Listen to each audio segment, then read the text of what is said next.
नमस्कार दोस्तों, आज एक बहुत प्यारा देवी गीत प्रस्तुत कर रहे हूँ। इस गीत को शादी विवाह के टाइम में उर्दी छूते वक्त जो देवी का गीत गाया जाता है उस समय गाते हैं। तो आप लोग भी अपने वहाँ गा सकते हैं। आइए सुनते हैं इस गीत को। अगर गीत अच्छा लगे तो मेरे गीत को लाइक कीजिएगा, शेयर कीजिएगा और मेरे चैनल को सब्सक्राइब जरूर कीजिएगा। आइए सुनते हैं। सुबह बोला ये काली माई, सुबह बोला हो, सुबह बोला ये दुर्गा माई, सुबह बोला हो। अरे मोरे सुबह के देवैया श्री राम सगुनमा भल पाइल लगनिया आगुताइल।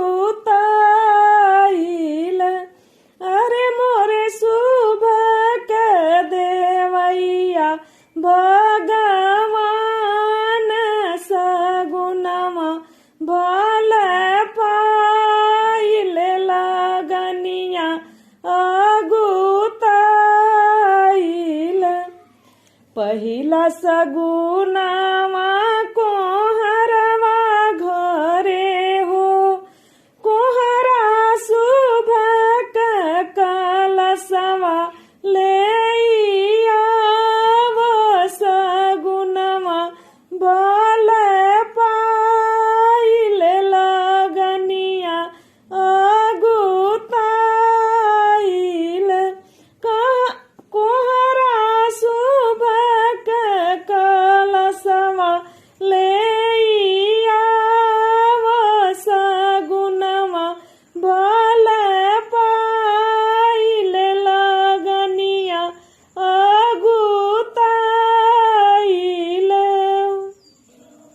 दूसरा सगुनवा बढ़ैया घरे हो, बढ़ैया सुबह के पीढ़ैया ले आवो सगुनवा भल पाइल लगनिया आगुताइल।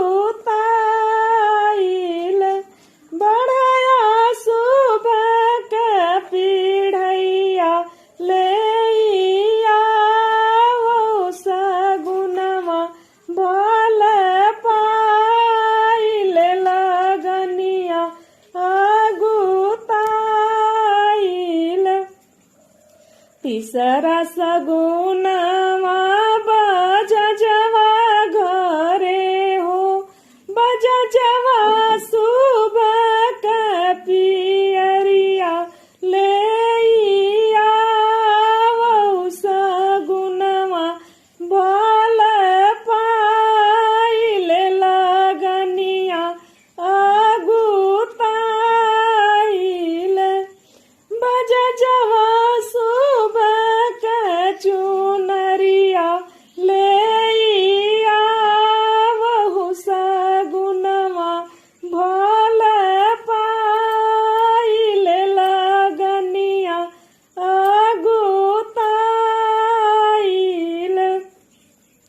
चौथा सगुनवा मालियावा घरे हो, मलिया सुबह के मौरवा ले आवो सगुनवा भल पाइल लगनिया आगुताइल।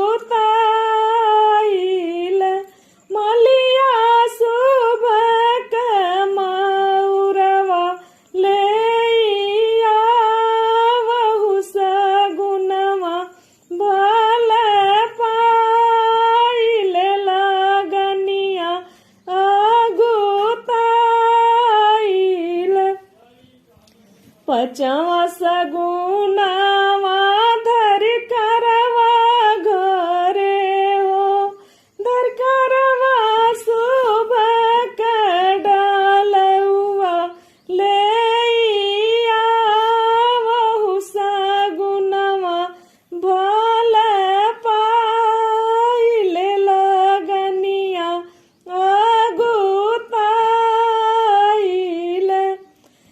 छठवा सगुनावा कुनेलवा घरे हो छठवा सगुना